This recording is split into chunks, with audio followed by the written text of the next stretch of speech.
Welcome,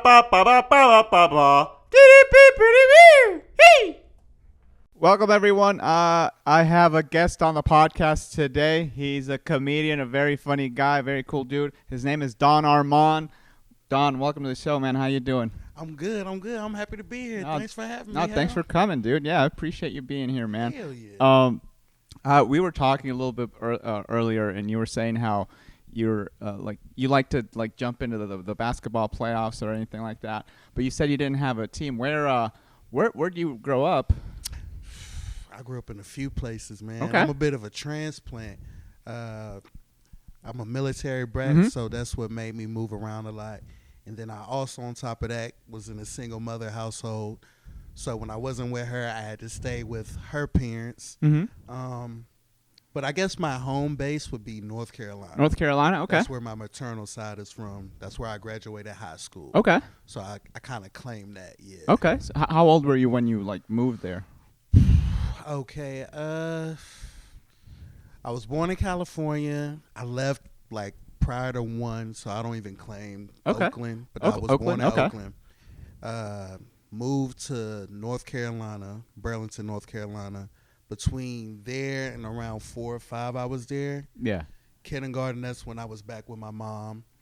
And then we were in D.C. for kindergarten, Syracuse, New York for first grade, Norfolk, Virginia for second grade. Then I was back to Burlington, North Carolina, 3rd through 5th grade. Then I moved back with my mother, 6th through 8th grade, to Odenton, Maryland. Then I was back to North Carolina, 9th through 12th grade. Okay. And then a couple of years after that, I was there. And then I moved to Maryland. And I was all around the Maryland. I was in Glen Burnie, Baltimore, Laurel. Okay. And then from there, I got to Texas. Were both of your parents in the military? They both met in the military. My father was from Maryland. Mm-hmm. My mother was from North Carolina. They met in California. Okay. But they didn't stay together. Okay. So, out of all those places, you said North Carolina was the one that you claimed? Yeah, that's where my mom's side is from. Mm-hmm. I don't have too much. I mean, I'm a little bit in touch with my father's side. Yeah. But yeah, it was my mom's side that I was raised by.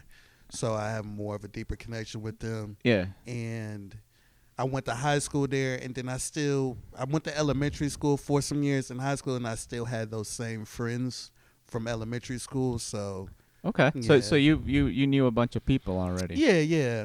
Okay. Family there. And then it's interesting because when I went back to Maryland years later, I still had my friends that I knew from middle school there. So yeah. What was it like moving all these places? Was it easier for you to make friends, or was it harder for you, just constantly being uprooted? I think as a child, I remember crying and being upset having to leave because I would make friends. I get accustomed to this life. But as I got older, I realized the adaptation I have and the appreciation of traveling and just seeing the world. Because I kind of, I hope this doesn't come off wrong, but I kind of feel, I hate to say feel bad for people who's only been in one spot their whole life. Because I'm damn, you ain't never seen shit. You know what I mean? Yeah, I totally get it. You just been on the block, that's it. You've never gone. It's so it's but when I was young, it used to hurt, but now I'm glad. And I feel my adaptation, just being able to get around and shout out to my grandma. She's made me I guess with my manners, being able to get into the homes of people and just having that trustworthiness, I guess. And I think I'm a pretty sociable guy. I think it's easy for me to click with people. I usually don't get along with mean people. Yeah. People who are just mean-spirited. I'm just oh, you're a dick, fuck you. You know what I mean? But I think I'm pretty, it makes it easy for me to get around and be more social. Plus, I'm a social butterfly too. Though. Yeah, dude.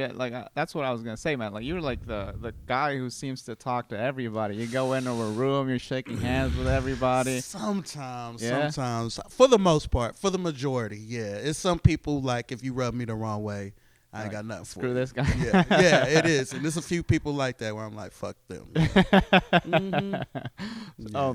What was it? So, when you were in North Carolina, like, what was, like you said, 9th through 12th? That's when, like, so that was like your like more formative part. Yeah. That was a high school. That was, I guess, getting away from the nest, going out into the world, but not really the world yet, but just not being in the house. So I wouldn't say I was in the streets, but you know, outside of school and outside of the YMCA, what kind of trouble were we getting into? And, I guess that's where I started smoking weed and stuff. So I guess I got into the streets a little bit, but I wasn't dealing drugs. And no, you're keeping probably to yourself. You don't seem like a guy who wants to get into trouble. Oh no, I've gotten in trouble though. I can get carried away. Yeah, and that's when I usually get into trouble. Okay. Okay, I feel it. So we were talking about sports earlier, and I grew up playing soccer, and I played some like basketball a little bit, but like the basketball I played like on my own, and like I had like my parents had like a small little backyard thing. Like the backyard was large, but the Oh, you just playing basketball by yourself? I played a lot of games by myself too. Were you the only child? No, I was the fourth one. Were you the only child? Yeah, I was the only child. Yeah. So in some ways, I think I was like an only child because I like just hanging by myself. Okay, in that way. Yeah. But no, my siblings all that like it was fun like having people around and stuff like that. Like they would like my sisters, they would love me. Oh, you got all sisters? So I got 2 sisters, 1 brother. Yeah. Oh, okay. So it was 2 and 2. Yeah. Okay. And my sisters, it was like more like, we love this kid. We're gonna take care of him, stuff like that. So I was like their baby in a way. Oh, so they were the oldest. Yeah. Are you the youngest? I'm the youngest. Baby boy. Okay. Baby boy, man. And then my brother and I, we used to like butt heads a lot. Now we get along great. Okay. But we used to fight a lot. We even like created like our own fight club, air quotes and stuff like that. Oh my gosh. Okay. Was this like play fight or were y'all like for real fight? A little bit of play fight, but it could get carried away. Okay. Yeah. So, boys will be boys. Yeah, man. It's. I don't know any other way to do it. I had a cousin when we were younger. We used to get into fights all the time, and it was so common at the summer camp we went to that the camp director would just be like, "Just let them fight. just let them fight and get it out. They'll hug it out, be done with it." Yeah, that's like dudes love to do that. Like they'll fight it out, and then it's just. Yeah, it's not the same for women though. It's not the same. It's like, okay, you got me that time. Yeah, you got me, buddy. And then it's. But women. Just hold the grudge for years or something like that. I don't know.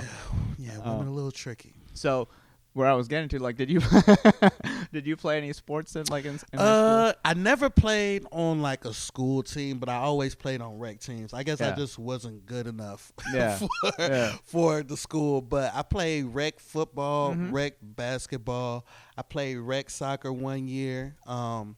I even did like karate, taekwondo. Okay. Shout out to my grandma. She always had me in shit. And I think she was doing that because, one, I think she was trying to, I don't want to say overcompensate because she knew I didn't have my mother. My mother wasn't there. And then on top of that, my father wasn't in the picture. Yeah. So I felt like she just did. And then I was the only child of that. And then where we lived, it wasn't necessarily the best neighborhood. So, like, I felt like she always tried to, like, get me out doing stuff. I never could stick to one thing, though. Like, she kept trying to get me to do shit, and I just, you know. Yeah, you didn't like any of this stuff? I mean, not enough to just stick with it. I don't know. And I feel like the first time in my life where I've found something to stick with is comedy. Okay. Yeah. Okay. So that's what's crazy. So I have a similar relationship to like the sports. I did in a way I did stick with like soccer for a few years, but it didn't occur to me, hey, if I'm disciplined, I can actually be good at it. Yeah. How's your discipline? I'm pretty good. Good. But back in the day, it was horrible. My discipline's horrible now, Hal. Yeah. It's shit. I got to work on it. I see you out all the time. You got something? I need to get out more, but I should be getting out more for the type of, I feel like I'm figuring out my voice more and more as I get out.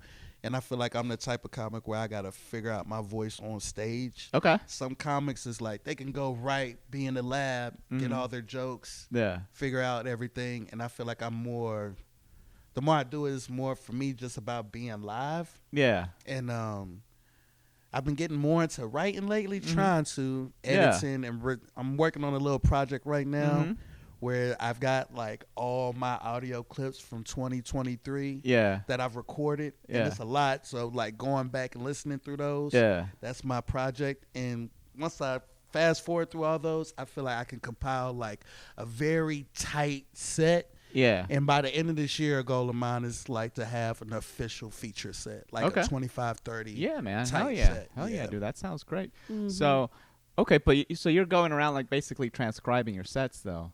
Kinda, yeah. And when I'm not doing that, there's certain mics where I just go up and I just shoot out my ass, whatever. You know, the shooters. Yeah. You know what I mean? But sometimes I've even developed bits from shooters going into the bucket, and then there's What's New.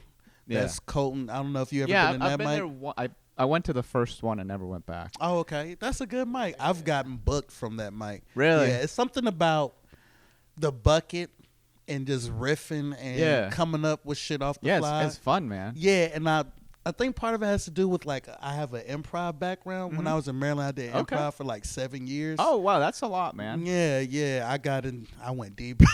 I went deep into improv. That's great, dude. Yeah, and I used to freestyle a lot as a kid and in high school with my friends. Okay. So just coming up with shit off the fly and just being in a moment has kind of been my thing. But when you're doing stand up, you can't do that the entire time. Yeah. Well, you can. There's certain comics who, like Nate Jackson. Yeah. I don't know. Have you ever seen him? I don't think so.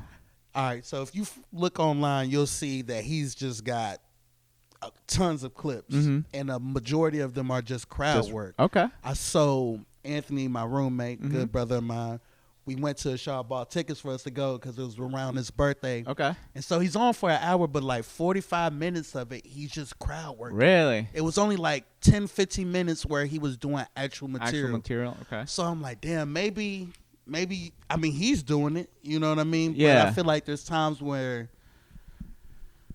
I don't know. There's times where it's weird comedy. It's times where I'm up there and I feel like people aren't listening. So it's like, fuck it.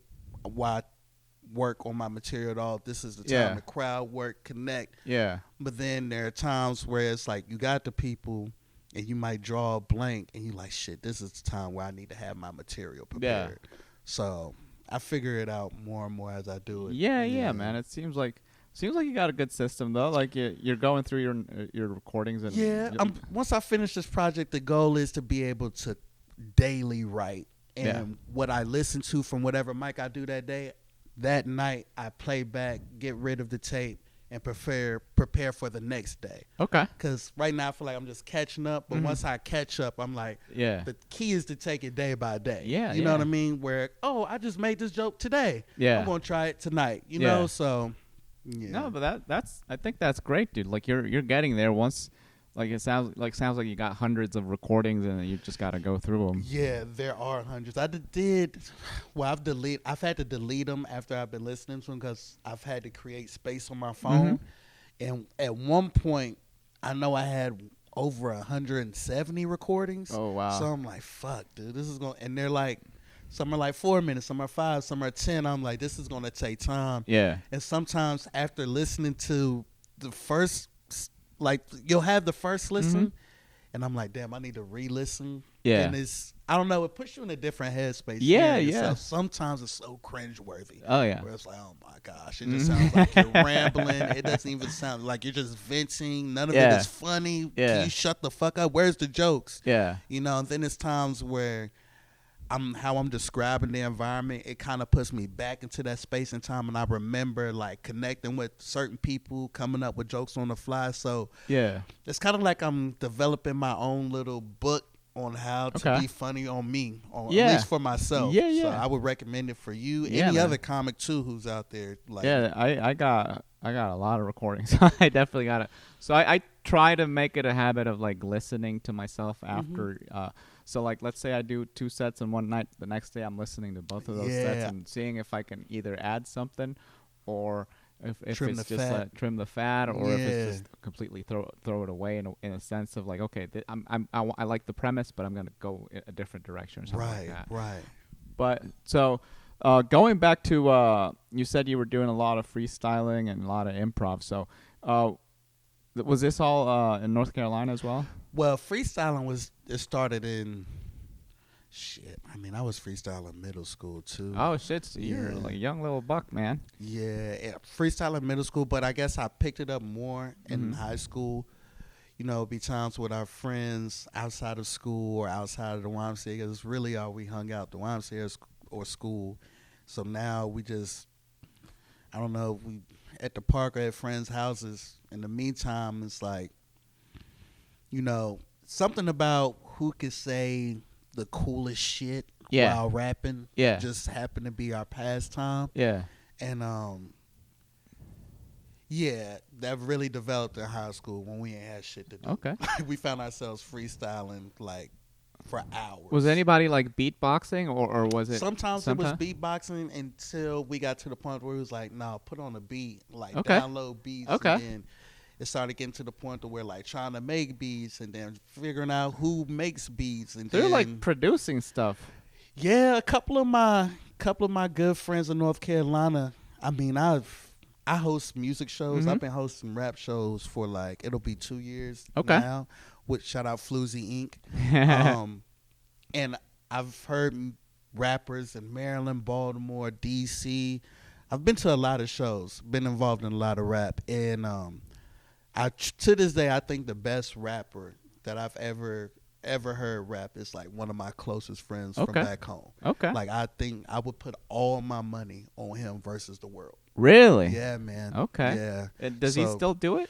No, he just, life has caught up, you know, stuff is, this and that has happened. Yeah. So he's gotten away from it. But like to this day, if we are together and we throw on some beats, he still blows our minds with the rhymes and his scheme and just the metaphors, the analogies. Like, we gotta get this guy to put a record out or something. Man. He's the truth, man. Damn, shout out Merle. Shout out Merle, man. Yeah, man. So, yeah, that's so much fun. Like I'm freestyling, not good at all. Not good at all. It's not in my talent.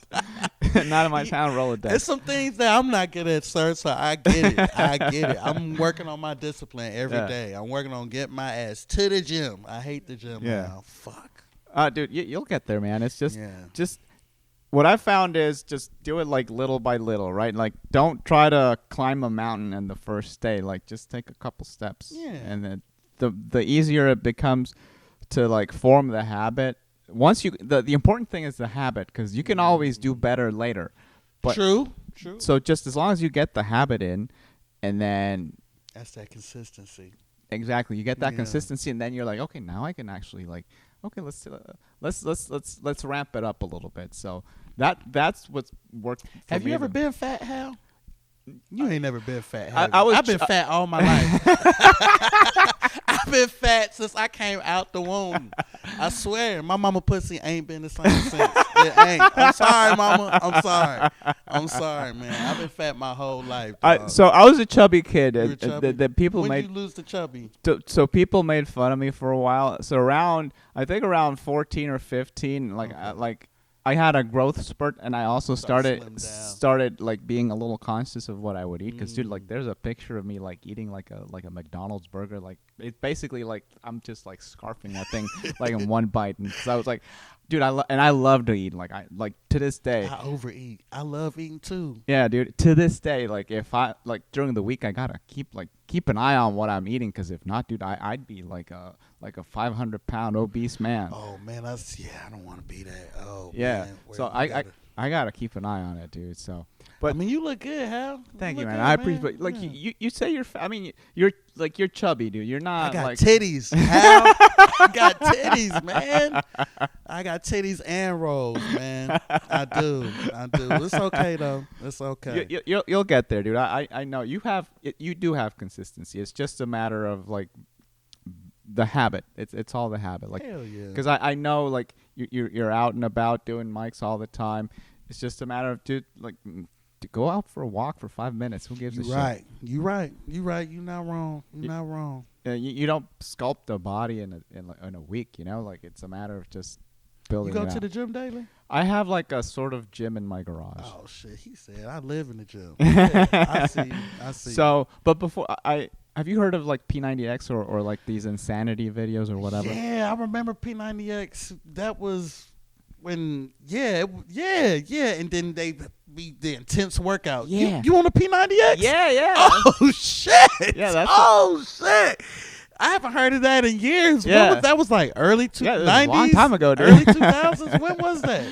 It was like 95 or something. Oh my like that. gosh. Yeah, it's a while ago. And you dude. still doing those? Yeah. Damn. So Okay. Hold on. You got it on tape? Yeah, I got it on tape. So you be popping the tape in? So I got DVDs now. Oh, okay. And I We on DVDs. Okay. And I bootlegged some of them.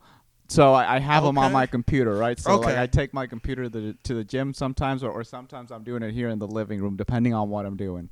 Okay, damn. Yeah. Hal, you like the first person I know. Yeah, dude. P90, and then the fact that you still, like, I guess the tapes don't go bad. The No, DVDs they don't, still the work, workouts, man. They still you work, look dude. good. Yeah. Shit. Damn, that's crazy, Hal. Dude, so I'll tell you, there was a point where I got really fat, and then like Did you have titties? I didn't have titties. See, that's what I'm saying. You ain't fat unless you got titties, y'all, or some rolls. You know what I'm saying? You just a little thick. That's all. So I didn't have titties, but I had a huge belly, and like, you know how your face swells? Like, dude, I had like the biggest cheeks, and there's a picture of that. We had like a family photo, and dude, you can tell like my face does not look the same.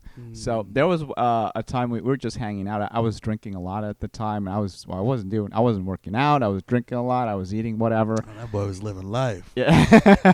So one of my cousins just like basically fat shamed me, but with not directly to my face. He did it as if I wasn't even in the room. Wow. And I was like right next to him, and I'm like, oh, I guess I'm fat.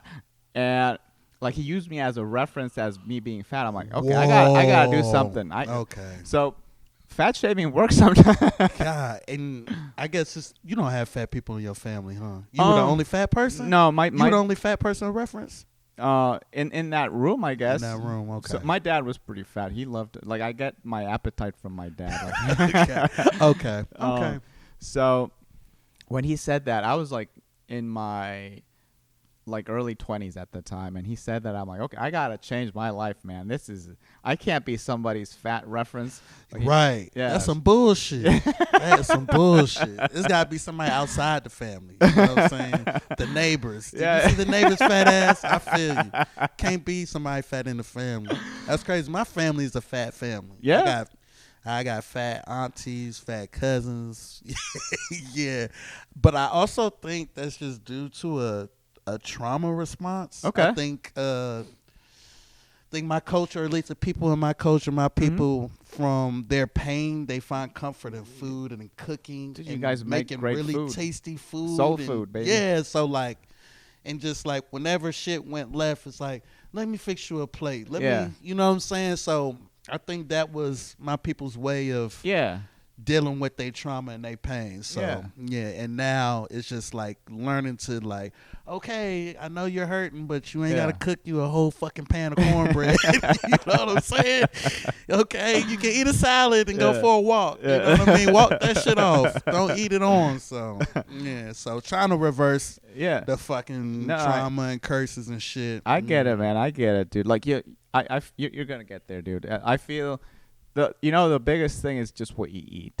Yeah, and it doesn't help when I get under the influence because I don't give a fuck. It's like that's what makes it worse. It's really the alcohol. I've noticed alcohol is worse than weed. Weed, I'm still kind of like, I'm conscious and I'm still like, oh, no, I don't need to be eating all that. But when alcohol gets in the picture and I'm wasted, it's like I don't give a shit. Like, I don't know. It's weird. Alcohol is the real poison, if you ask me. Yes. That's how I've gotten in trouble from alcohol. I've got carried away. So man. It's really easy to get carried away with alcohol. Like weed just like sits you down pretty much. Yeah. No one. I just don't get it how weed is illegal. Well, it's now coming around. There are states that are legalizing it. Yeah. Because like, isn't it legal in Utah? It was medicinal. Medicinal, okay. But I think at Oregon, didn't they legalize drugs in Oregon? Dude, Oregon does, like you can do crack. You could do mushrooms. You could do everything in Oregon. Can't you go buy crack? Like I don't know. I think you can buy crack in the convenience store. I don't know. Oregon. I think you can. I think they got crack shops. Like, what kind of crack ride would you like today, sir? You want an 8-ball? You said, oh my gosh. Yeah, we'll get you. He's another number 8. Like, I think it's like that in Oregon. Okay, it's one of them states. I swear, it's Oregon's pretty hardcore, so I wouldn't be surprised they have like illegal crack, dude. So, and I think it comes down to regionally where you at though, because Oregon, what's that like? Northwest. That's the Pacific Northwest. Yeah. I guess in that scenery, like you don't have to deal with like dense populated people in certain spaces, and I think it's in those areas where drugs. Yeah, there's a lot of mountain stuff in there. Yeah, so I guess people were like, okay, no one, and then you're kind of out there by yourself doing it. Yeah. So you're not really affecting no one. So yeah, it's like there's a few like bigger cities, and it gets crazy over there. But I feel like you're right, because like Colorado's like that, like huge mountains, a lot of like wilderness, and they legalize a bunch of shit. But I guess you don't really need crack if you like fishing and on a mountain. Yeah, you're not really. You need crack if like you got to watch over your back, and you got to deal with the alley cats and getting shot. And like, I feel like those substances are used to escape your environment, whereas there it's like, I don't know, you would do more shrooms, you'd be more connected, maybe acid, but I feel like shrooms would be more of the vibe out there. It's like you want to connect. Nature, So yeah, I'm sorry, I don't mean to advocate drugs, but I am a drug user. Excuse me. You heard it here first. Don says Don is endorsing all the drugs. Oh man, I don't endorse crack though. No, but don't do crack, people. Yeah, but psychedelics, I'm saying if you've never done psychedelics, try them once in a safe environment with people you trust. I will advocate for that. Psychedelics are great. Like, man. I don't allegedly. We're in Texas. We're not doing any of that. Oh yeah. I'm not doing any tomorrow at Six Flags. But yeah, dude. I think psychedelics are pretty cool. So. Going back. No, I get carried away. No. This is great. Like, I'll tell you. I'll give you a little bit of like the how I do this.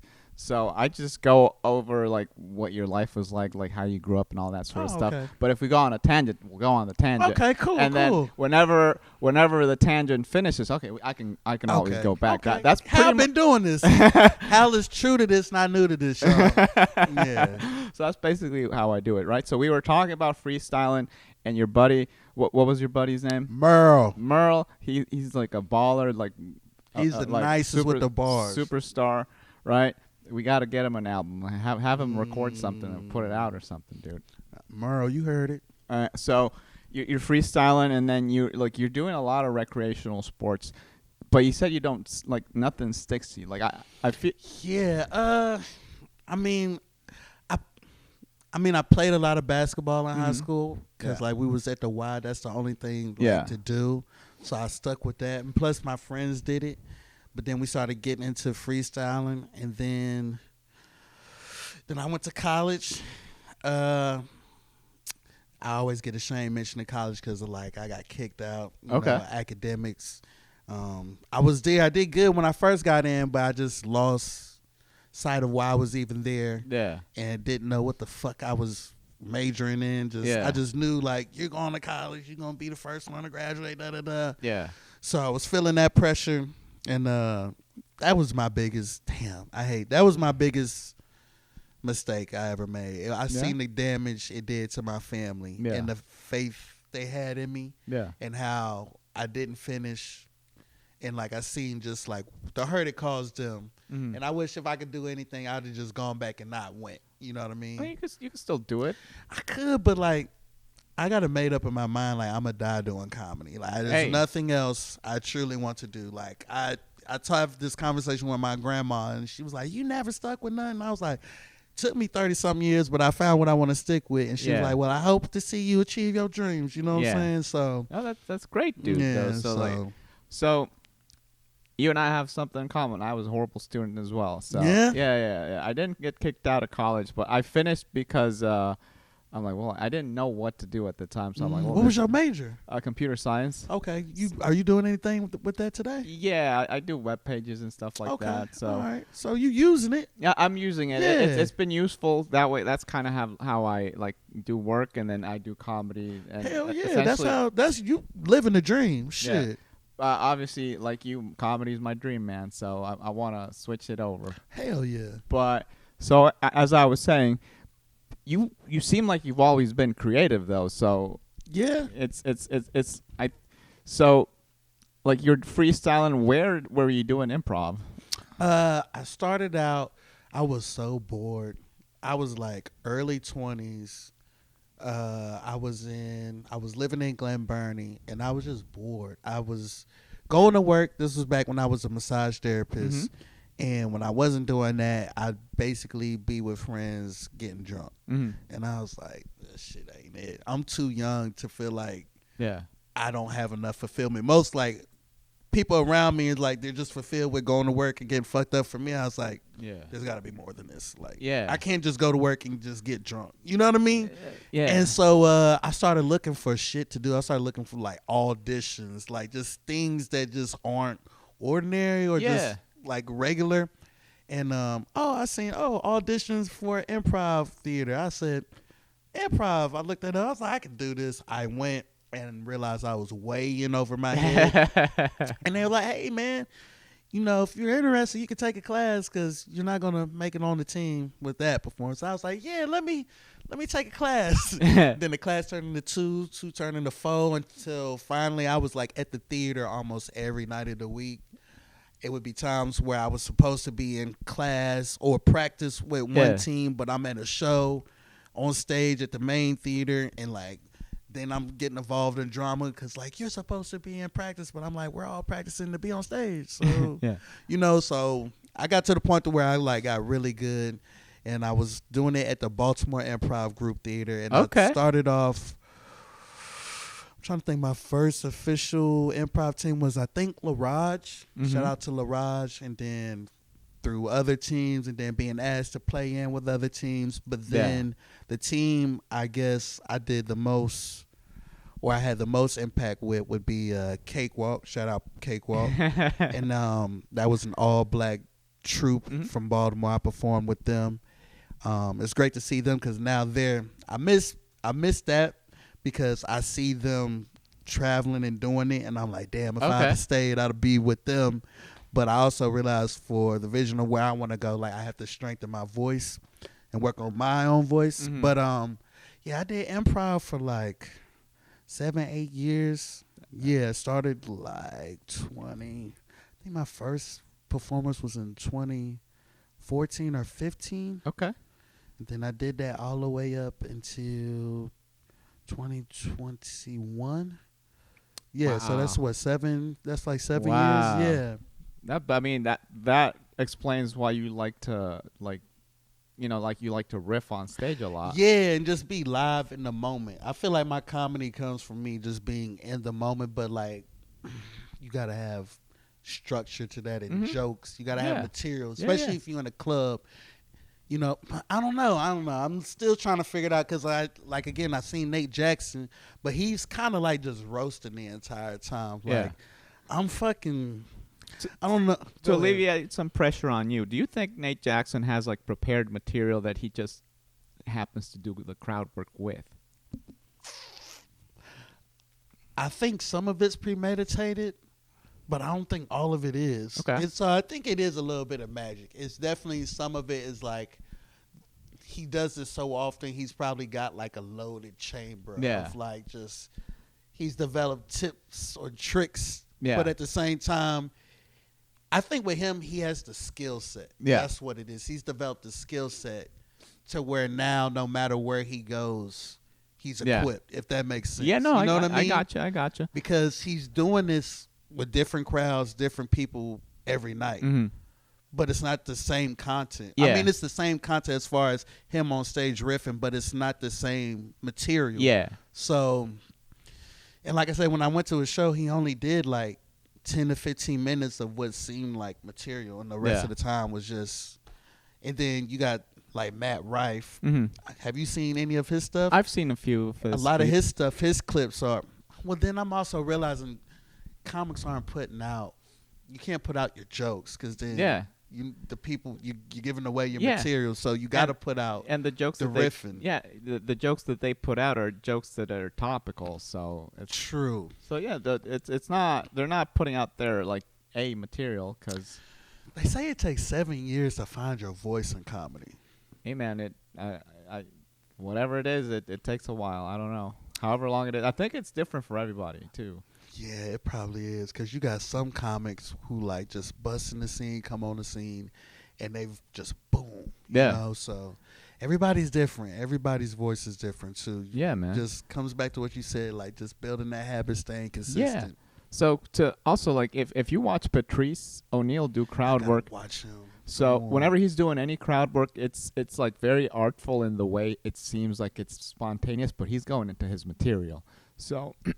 Like if you see a few comics do crowd work, some of them they do so many jokes on so many topics that by the time one of those topics comes up, they're just doing I've that experienced that in real time before too. Because I got material where I talk about food, and a lot of times I'll be at a show where it's food involved, and I definitely understand about weaving in that material that's there with what's happening now and like creating that magic where it seems like is he coming up with all this right now? So I do understand a little bit of that. I'm figuring it out. Yeah, man. So I just the thing is just keep at it, right? That's all we got. I'm not gonna stop. I am not gonna stop. Ain't never gonna stop, baby. Get rich or die trying, Hal. Get rich or die trying. So you did improv for 7, 8 years, right? So I did a little bit of improv. I was horrible at it though. I did it for about a year and a half. I had an improv troupe as well. So I was doing stand up. I'd been doing it for about a year and a half, and then I was starting to get sick of my jokes. But the problem is I didn't realize that I could just save my actual tried and true jokes for shows. Yeah. And then just try new shit at open mics. Yeah. Right? And then I was just doing my old jokes at open mics and at shows. So I'm like, how do you fucking... So I'm like, I'm sick of this. So I started improv, and I'm like, oh, I like doing something new every day, coming up with the whatever, right? So I'm like, I'll do both for a while, and then I suddenly like, you know what? I'm going to stop doing stand-up. And I did improv for about a year and a half. I had an improv troupe. Their name was Crispy Rice. Don't ask me about the name. They're always weird names. They came up with it when I wasn't there. So I was like, I had nothing to do with that. But we did like a lot of shows, and I joined the Groundlings for like two levels, the beginner level and the intermediate one.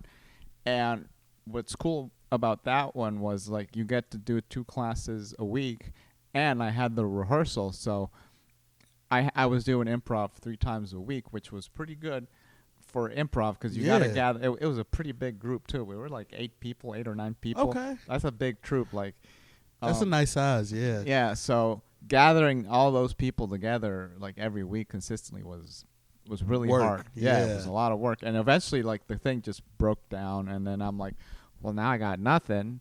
I guess I'm going to go back to stand-up, right? But I'm a guy that needs consistency. That's why I love being disciplined, because I know if I'm consistent, that's where the best of me comes out. Yeah.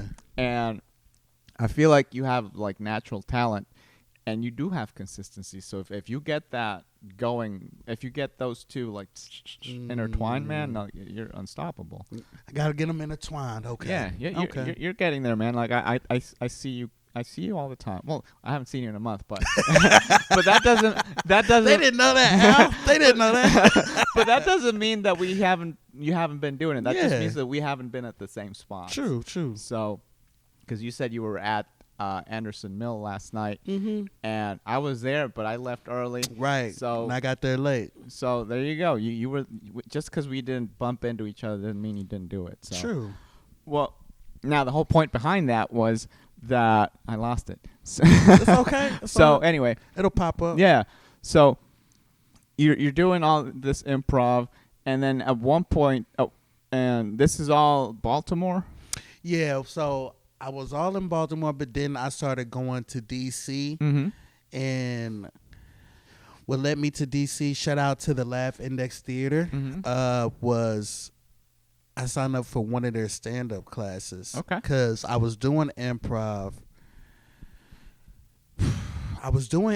Actually, damn, my first stand-up performance was in, I can't remember if it was in DC or Baltimore. I think my first stand-up performance was in Baltimore.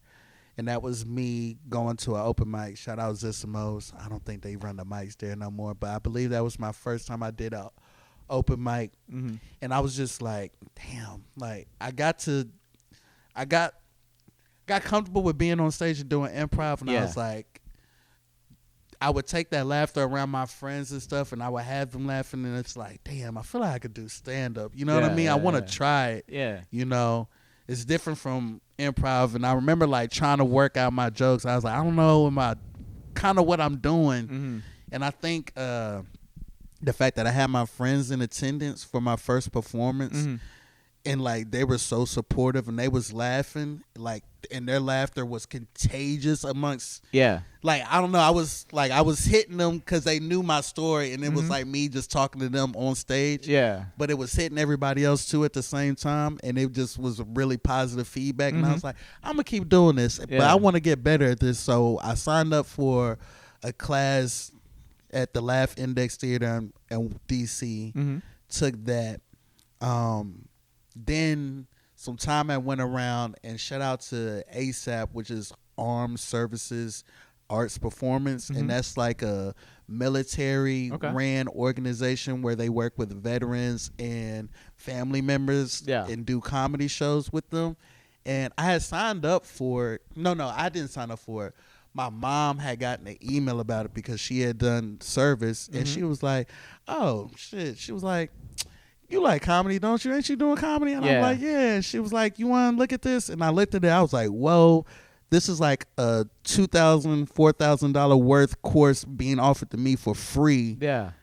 Like, and to learn to do this. And at the end, I'll be able to perform at the DC Improv. Oh, shit. So I was like, fuck yeah, I'll do it. And I did that, developed a little bit of structure, and got a little bit of instruction on how to formulate stuff.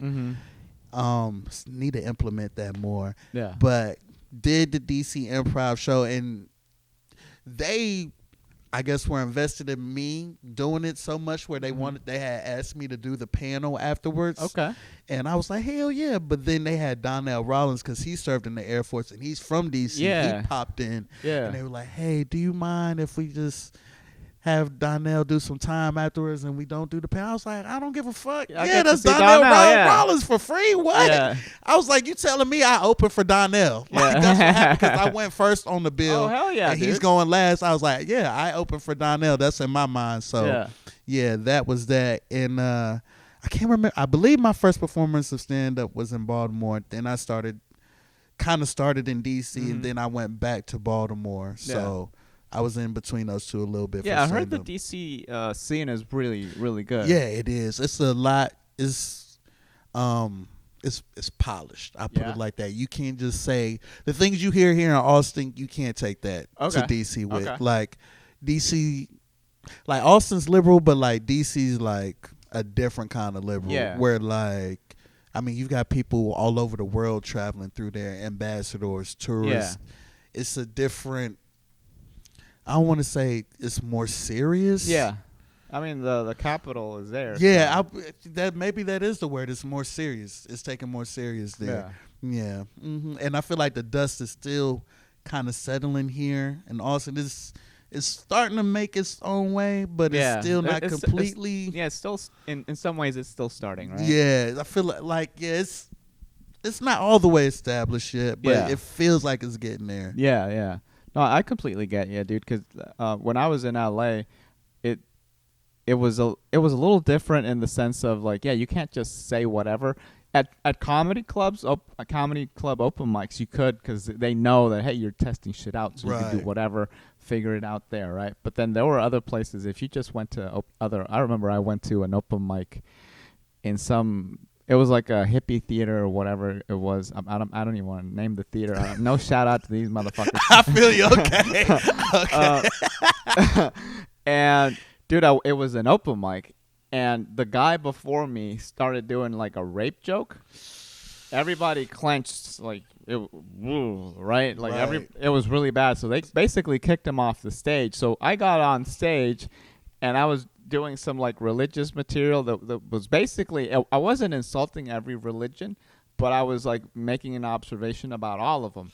And I got to Muslims. I just said Muslims, and they all said, "Don't you dare talk about the Muslims." And But you just got done talking about all the other religions? Yeah, all the other ones, they were already like clenched up about it, but there were people that wanted to laugh. You know how people go, but they're holding in the laughter. Yeah. So it was that kind of room, like the people are embarrassed to laugh at something like that. Yeah. And then the host, you were supposed to have like 3 or 4 minutes. I don't remember what it was, but at minute 1.5, they kicked me off the stage. Damn. Yeah, dude. And then the lady's like, "Hey, we're not a comedy club, bitch. Get out of here, whatever." And she lumped me in with the other guy. She's like, "What's up with these white guys, whatever?" So I'm like, "Dude, I did not do what that guy did." But anyway, and then I'm like, "Okay, I'm just not gonna go there anymore. I'm trying to test shit out. It's an open mic, dude. They treated it like a show." So anyway, it was weird. So my point is, like, I know what you mean when you say, like, there's some things that you just can't say in certain places. Mm-hmm. So how was the scene in Baltimore like? In Baltimore, I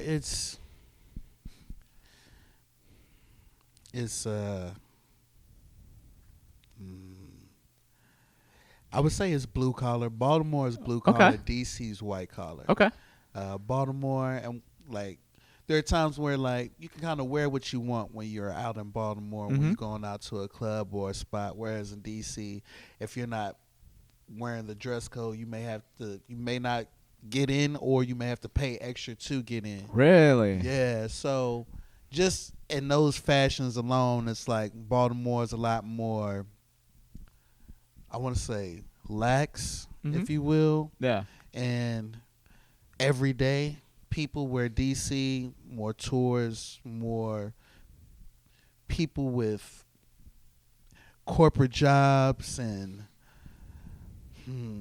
it's more polished, very buttoned up. Yeah, and Baltimore is a little bit more chill, more lax, like, and so, but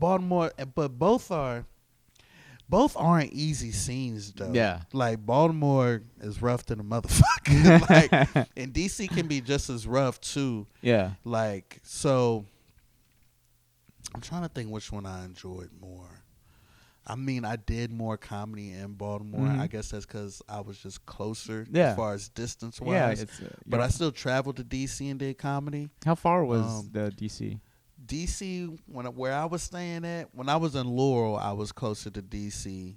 But when I was in Glen Burnie, I was closer to Baltimore. I could get to Baltimore in, like, 15 minutes. Okay. You know what I mean? So, like, I'd be going there on the daily just about. Yeah. So, and from DC to Glen Burnie, that's probably more like 45 to an hour. Yeah, that's a bit of a hike. Mm-hmm. But the biggest difference I could say in the Baltimore DC scene from here in Austin is I guess the racial humor. You know what I mean? Like, a lot of the racial jokes you hear here just would not happen there. Like shit that's just nonsense, with like comics just coming up and just saying like N-word bits and just trying them. It's like, you would get stomped the fuck out in Baltimore. Like, you wouldn't even make it off the stage without getting a punch thrown at you. Was that a white guy saying that shit? Yeah. Really? Yeah, man, this shit happened. Dog. The wildest shit happens in Austin, where I'm like, I don't even know how this shit happens here. But then I'm like, well, it's no black people, so that's what it is. Because if you was in a city in a room full of black people, you would think twice before you said that shit. Yeah. You know, so I guess like white comics feel like like, oh shit, I can say what I want, and that's cool. You know what I mean? And then as a black comic, it's like you don't want to be the angry black comic that's like, fuck you, you can't say that because it's like I do comedy too. Yeah. But you know, you just. You know, to all you white comics doing the racial shit, do that shit in a black room. Don't do it with your white buddies. Yeah. Like you were just at the fucking cooler, you know what I'm saying, grabbing the water like any other day. Go tell your black N-word jokes in Houston or where it's a black audience. See how that shit go there. Please do it. You know what I'm saying? Because that shit be throwing me off. Like it was that was weird. I've never seen that. How literally last week at a mic, a white comic goes on stage and like, this seems like the kind of place I could try my N-word bits.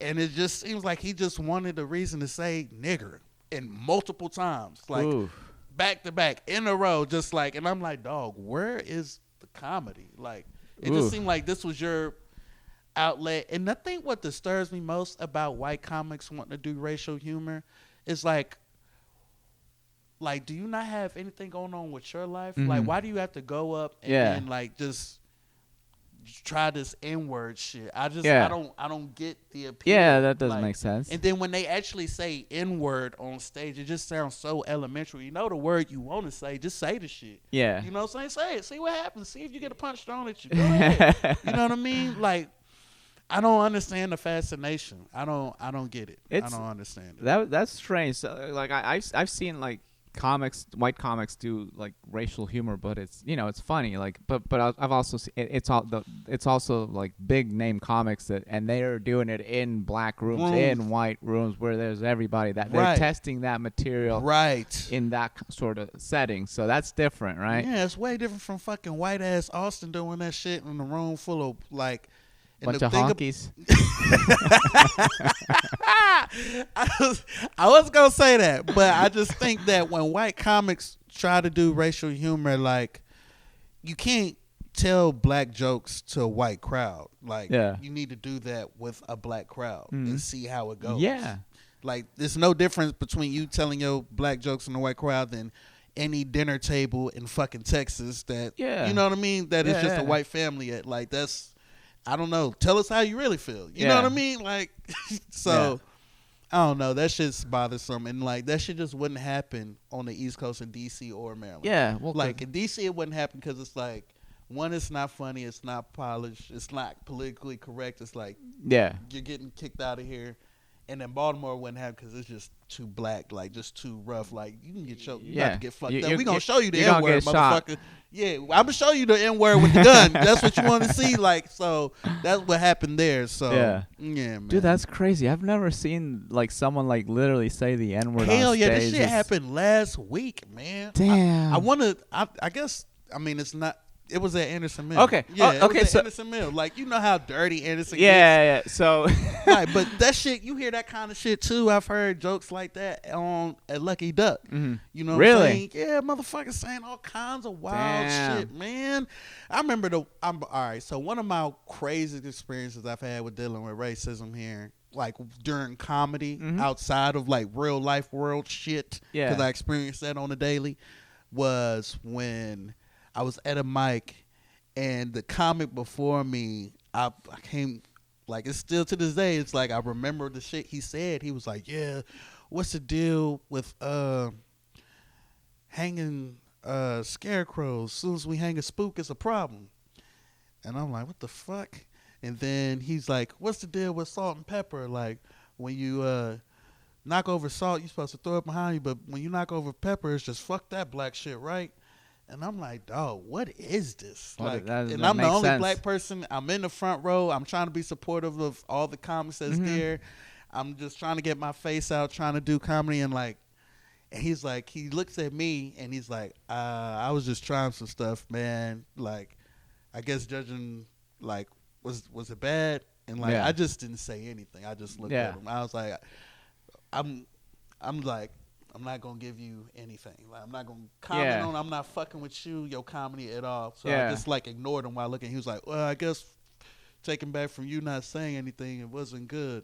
You know, and I've learned to not take shit personal, but, like, right after that, I got to go up. And I'm like, what the fuck is this? You know what I mean? Like, and I'm trying to just be supportive, and I'm hearing shit like this, and I'm like, I don't know. So I remember that experience, but then I've also had some other experience outside of comedy. So like that racial shit for me, like, see, I ain't trying to take it there, but like I've been a victim of a hate crime. Yeah. I literally had someone try to kill me because I'm black. Stranger, never knew them, had no affiliation with them. Yeah. You know what I mean? So like, yeah. when people play and joke about that shit, I could have died. Yeah. Like, and this is like just some random white guy who's mad at me because I guess I look like somebody who fucked this girl. I don't know. Yeah. He tried to kill me. Like, luckily there was someone there to defend me and keep me from going fucking past the point of no return. Yeah. So, yeah, if anybody can joke about it, it's you because it happened to you. Yeah, the fuck? And I be goddamn it. See, and that's what be bothering me because it's like y'all don't even understand. Like, this shit life or death with me. Like, could have been dead from some other racist motherfucker. So when I hear the jokes, I'm like, get the fuck out of here. Like, that shit is weak. It ain't even funny, you know. So, do you have a bit about that by chance? I talk about it a little bit. I haven't dived much. I'm trying to, and I guess that's where the writing comes in. That's where I need to be more disciplined now, because like I do have stories that I feel like I should bring to the stage and talk about it, like in that, for instance. But I just haven't gotten into it. No, I haven't talked about that. No, I haven't. You should. Like, that sounds like I mean, it's traumatic, one. Yeah. So it'll be like a cathartic thing for you. And then two, like, you can make like a fucking killer bit out of that. I guess I could. I guess the comedy and getting your ass knocked out. We got to figure that out. I got to figure that one out. Yeah, man. And so, and then Hal, I didn't hear it because that's how I knew I was concussed, but the guys who were with me said the last thing he said was nigger, and then he knocked me out, and it was a sucker punch.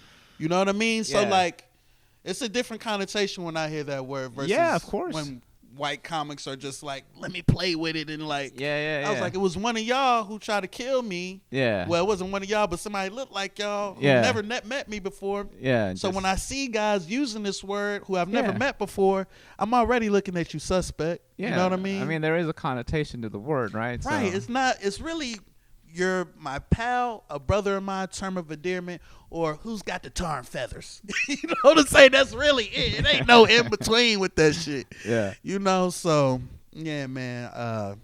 Fuck, I forgot how we got here, but like, I don't mean to just bring up my trauma. Excuse me, everybody. No, you're good, man. You're good. This is a show about you, dude. Oh, so okay, cool. You're the guest here, man. So whatever happened to you is what we're gonna talk about. So okay. Not that we have to go to the bad stuff, but if it happens. No, I mean, shit. I'm an open book right now. Yeah. I appreciate just you giving me this platform to talk my shit. Hell yeah, dude. This is for you, dude. So it's about you. So, it's funny because, like, well, I also have, like, my perspective, so I don't really see that sort of shit. And I know if I see something like that, I would remember that.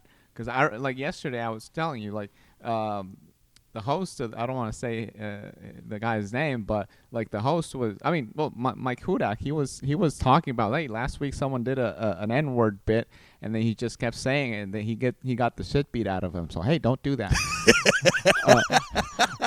But it's funny because I've started to see a little bit more of that sort of stuff now. Like the other day I was at a mic, and then someone, the host of the mic, posted on their story like, hey, someone said a bunch of like crazy shit that, hey, this is still an establishment that does business, and the customers were complaining about it. I'm like, yeah, sometimes people get, and so thankfully I can. Sometimes, and this makes me think of a show I was just on this past Saturday. Shout out Josh Castro. Gave me a little guest spot for being out there. And I'm glad he gave like the little warning up top. Like, you know, this is a good crowd as long as you don't get really sexual and nasty. I'm glad he told me that because I got some sexual nasty shit. But I didn't get into any of that. And I think the issue with like some comics is like, I think they just trying to go for the shock factor. Yeah. They look for the most risque, shocking thing to talk about, and I don't think they necessarily have developed the skill set to target or to shoot off on that. So now it's like you got this novice who's talking about something that he's way over his head, he's completely out of touch with, no connection to, and it just sounds like garbage, literally. Yeah. And then to families and people who are just like not even there for comedy, it's like, is this what y'all doing? Yeah. Like, can I talk to somebody about this bullshit? Yeah. I'm just trying to enjoy a burger, man. Yeah. With my wife. Like, yeah, they got their kid right there. Yeah, what the fuck is this? So I completely get that. And now if you funny with it, that's different. Yeah. You know what I'm saying? If you actually got jokes, you've crafted your shit. I'm trying to work on my craftsmanship now. Yeah. So here's what I believe. I believe you could say whatever as long as that shit is funny. Hello? Yeah, you could. It's probably, it's only a couple comics. You know, one white comic I could think who's got an N-word bit that's made me laugh, JT Stockman. Yeah. You know who JT Stockman is? Yeah. He got one, and I think that's came from him actually being around black people where he could develop that. Yeah. You know what I'm saying? He's not talking out his ass. Yeah, you know? yeah. So, but shout out to JT. He's got like JT's one of the an only awesome dude, N-word bits that's made me laugh. Like, good one. Yes, that's a big thing, man. Like if I'm trying to think who I was listening to that like people that grew up in like a black neighborhood but they're not black, like you're going to talk about that shit because especially like if you're honky town USA and then around just a bunch of black people, well, being white is going to be the subject, right? So they're going to be talking about shit. Right. And then you're going to develop stuff like that because of that situation. Right. Alone. You become a product of your environment, essentially. And, like, because you understand these people culturally, like, you don't see them as other but as the same. Yeah. It's like, okay, like, I can play with this racial humor because, like, I've been there. I've lived with them. I understand them. Like, I know them. They were my neighbors. Like, I hung out with them. They came to my house. I went to their house. They know my mom. My mom knew their mom. Like, there was actually familiarity there. Mm-hmm. There was like connection, a kinsmanship. Yeah. You know?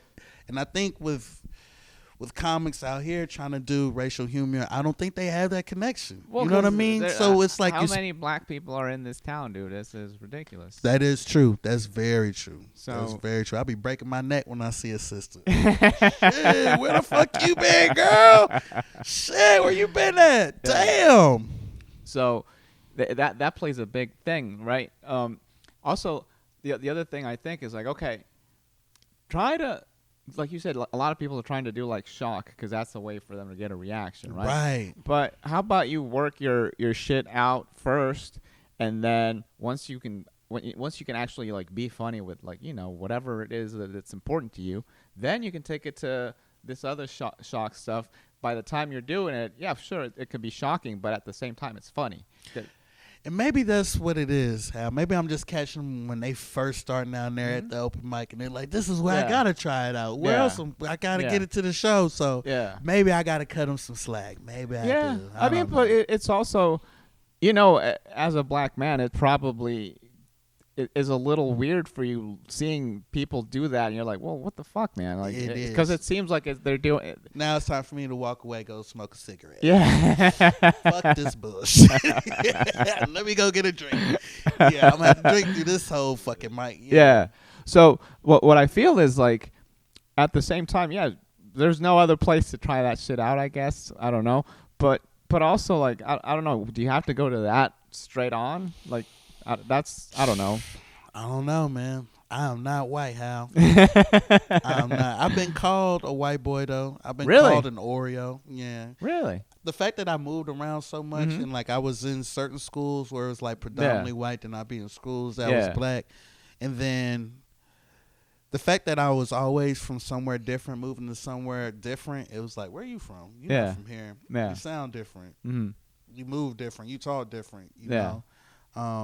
So I got called an Oreo a few times in middle school. Really? Especially moving from like country North Carolina, kind of southern, to I went to MacArthur Middle School on Fort Meade Base, and that had kids from literally all over the world. Kids from like the city, kids from like suburbia. It was like a little fucking metropolis in that middle school. And I think just me coming from my country southern background, not exposed to city or like world shit just had kids looking at me like, where the fuck are you from? Like, who the fuck are you? Like, you're black, but you sound country as fuck, and like you don't know shit about shit. Like, so I would get that, but oh no, I'm definitely black today. Like, there's no confusion about it. There's none. You got your card now, dude. yeah, I got my card. Yeah, yeah, man. Oh man, but that's I guess it's a matter of where you grow up, because like where I grew up in Costa Rica, there's like everybody's Latino and all that sort of shit, and then there's a lot of like white people there, like me number one, right? But then there's a lot of like that's what you deal with, right? Then I moved to LA where it's just like a melting pot. Yeah. Then you move to Utah where it's as white as it can be, dude. Like there was like 2 black people where and they were always like the show, because like you saw a black person, you're like, oh shit, there's a black person. Can I get a picture? Yeah, that's what I felt like. I'm like, oh my god, there's a black person there. And then I move here, I'm like, so moving from Utah to here, it's like, oh, people talk about how white it is. You should go to Utah, dude. This is like I don't know what this is, but this is refreshing as fuck compared to that. Right, it's a lot of brown people here. Yeah. It's a lot of Latino Spanish community here. I guess where I stay, I see them more than white people. I stay off Riverside, so yeah. But so you just gotta have a bunch of different experiences to be able to cover certain topics. Like I guess people, and that's probably also like a newer comic sort of thing, right? Like they just want to talk about this shit because they see it on TV or whatever, right? And then they're like, well, they're doing it. Well, yeah, but they fucking worked it out a million times. What you're seeing is the finished product. True. And it's not even a finished product because everybody always says, oh man, I recorded this thing, but then I also thought about the other. So like it's always, your bits are always growing. Yeah. And to an extent, I'm like, well, there's an open mic, talk about whatever. But at the same time, if you're gonna touch that subject, better be funny, dude. Right. So I don't know, man. I mean, I can tell you from my perspective, I never wanted to touch that subject because I know I'd be in deep water. That's how I feel about like when women call each other bitches. Mm-hmm. You know what I mean? Yeah. It's like it's different when a guy calls them that, or like when 2 fat people call each other fat, and then somebody skinny come in. It's like, hold on, or like someone calling your little brother a wuss. Yeah. Or your brother a wuss, and it's like, hold on, I can only call my brother a wuss. Yeah, yeah. You know what I mean? So it's just like, why would you feel the need to jump in on a women's conversation? Be like, yeah, bitches, da da da. Like, let them just do their thing, man. Yeah. Like, it's an interesting thing, dude. Like, we'll see how shit develops, right?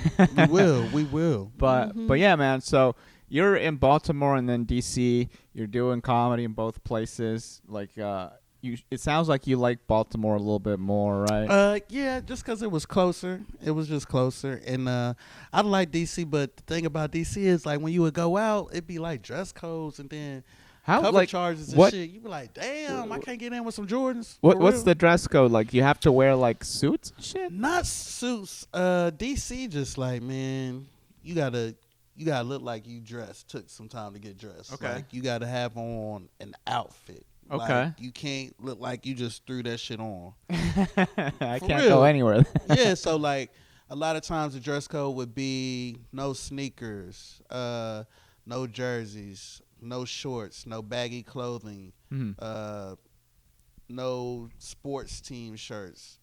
So then you start, like, it's a whole, so like you like, okay, so I gotta wear like church shoes, slacks, and a collar shirt. Is that what they're saying? Damn, that sounds like it. And like, I remember one time I just went ahead and did that, and I got in, and it was no issue. But this is the crazy thing: it's like you have to. For instance, that's what I had to wear, right? Yeah. But then there's a guy who's got this athletic build. He's tall. He's wearing sweatpants and sneakers and like this long T-shirt, and he's got jewelry, but he gets in. So it's like you have to look good for you. Yeah. Like this guy who was tall, athletic build, Yeah. he could wear sweatpants and a long, big shirt and sneakers and a chain, and like he just looks good. Like yeah, he's good. Whereas for me, like short, chubby, fat black guy, like I gotta damn near have a suit on. You know what I'm saying? to come party with y'all. Like so.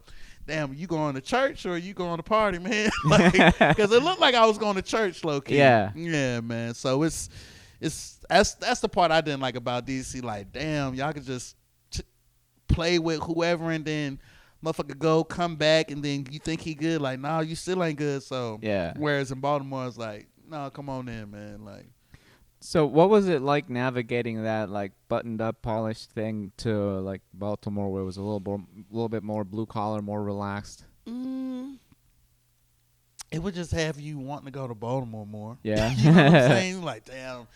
But I will say, like, when you go to DC, like, it's a thing. It's like we about to be in DC. We gonna be in DC. That's the city. Yeah, it's a different vibe when you're out there. It's like it's the nation's capital. It just when you go, you kind of want to be out there for the day. Yeah.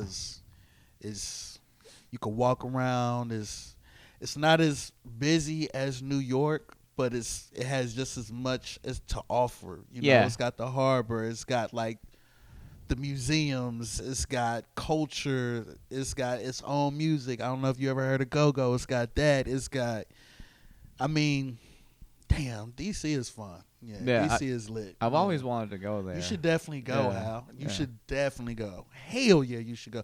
My top 3 cities in the U.S. that I've been to. There's a couple I haven't been to yet, but I would have to put DC up there. I'd have to put New Orleans up there. Okay. And it's always a toss-up with the last one, but I feel like I would have to go. Depends on how I'm feeling, but I guess right now how I'm feeling, I would want to go to Houston. You know, so those are my top 3 cities. But DC, like on the East Coast, I'm choosing that over Philly, New York, Baltimore, Boston, all that shit. Yeah, I'm going DC. Oh hell yeah! New Orleans. Have you been to New Orleans? No, dude. I've wanted to go for a while. Damn, Hal. New Orleans is the type of place you can't just go to once. Okay. As far as the culture, the food, the way the people look, the way they talk, like the fact that like it's I forget the word, subtropical climate, maybe. Like you just see plant life there that you don't see elsewhere. Like you're like, what kind of bush is that? You know what I mean? And so like you just become enamored with like trees and bushes, and already there, then you go into a place and you hear the way that people speak, and it sounds like, where are you from? You're there where they're from, but it sounds like you're not from the U.S. It sounds, I don't know, their voices sound so jazzy. Yeah. Like well, I'll tell you this, Cajun food to me is like one of the best things ever. And I love jazz. I've always wanted. You need to go. What you waiting on? I've always wanted to go to New Orleans, dude. What are you waiting on? I don't know, man. I'm a. When's the last time you been on vacation? I was in Michigan last. For vacation? It was a wedding, yeah. Oh, sorry. I'm sorry. No, it's okay. I was like, what you going to Michigan for, man?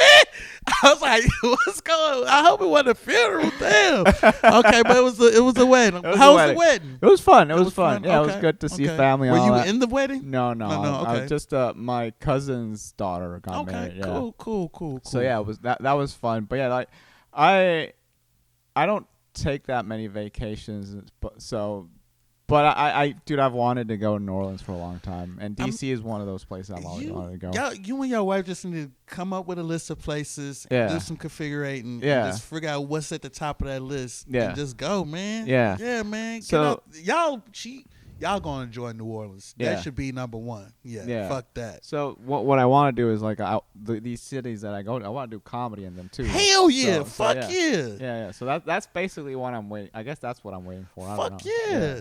Shit, do that shit. New Orleans is like that. That was the first time I ate ass. Yeah. It was in New Orleans. I was like, what the fuck, man?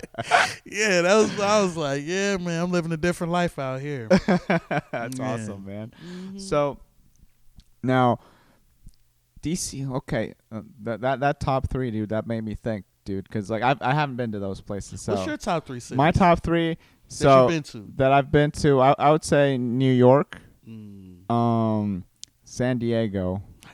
I gotta get fucking out San there. Diego. I hear the weather is just.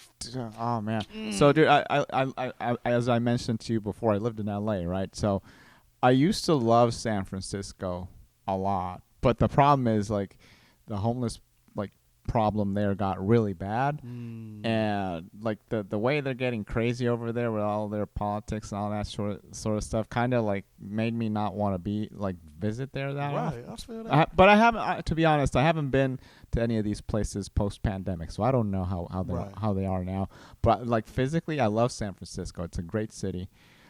But I won't put that in my top 3. I'll say New York, I'll say San Diego, and then no, you know what? I will put San Francisco in. But my thing is I've been to 20 or 30 states. Oh shit! Yeah, okay. yes. I still need to visit the rest of it. Damn, you've been around, Hal. Yeah, well, a little bit, I guess. You said two of your favorite cities are in California. Dude, to me, California aesthetically is the best state because you have all of it, right? You have mountains and snow, you have the wilderness, you have the beach, you have the desert. I see what you're saying. You have all of it in the same state, right? So that's a cool thing, right? Yeah. I've only driven past like Oregon. It's beautiful aesthetically because it's all mountains and trees. That's like my favorite setting, like the like air quote rainforest, right? Like that's like visually that's what I like the most. Okay.